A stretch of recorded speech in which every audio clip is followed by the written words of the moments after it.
Hello everybody, thank you for joining me. Today is the anniversary of the assassination in 1980 of Oscar Romero. He was Archbishop of San Salvador. He was assassinated while celebrating Mass.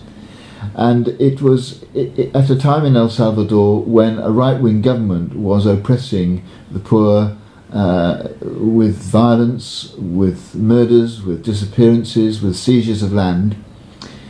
When Romero was appointed, the priests who supported the poor were very disappointed because they didn't think he was the right person. He had a reputation for not being on the side of the poor. In fact, the contrary. But he changed and he became an outspoken critic of the government, an effective ambassador for the poor. He gave them a voice, and that's why he was assassinated by right-wing forces. What changed him?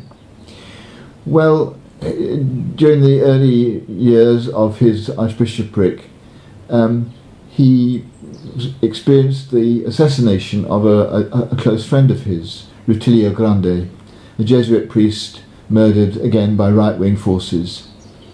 And it was this that changed Romero. He became, rather than a conservative, a powerful, effective spokesman for the poor. He said, among other things, there are many things that can only be seen through eyes that have cried. And it was clear that it was this experience of losing his close friend in such violent way that changed his outlook. It seems to me that there's enormous truth in that. When we cry, we see things differently. When we experience pain, it changes us. Maybe not as dramatically as it did with Oscar Romero, but it makes us different people.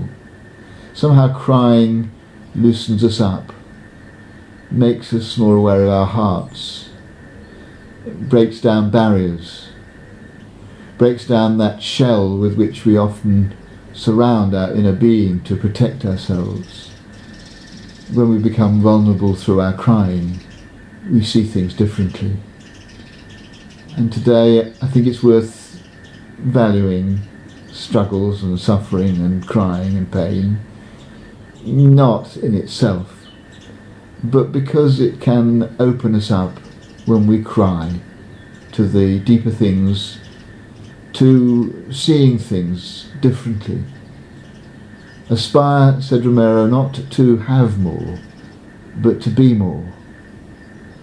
And when we cry, I think we undoubtedly have more. There is a deeper richness, a deeper awareness, a deeper openness to our lives.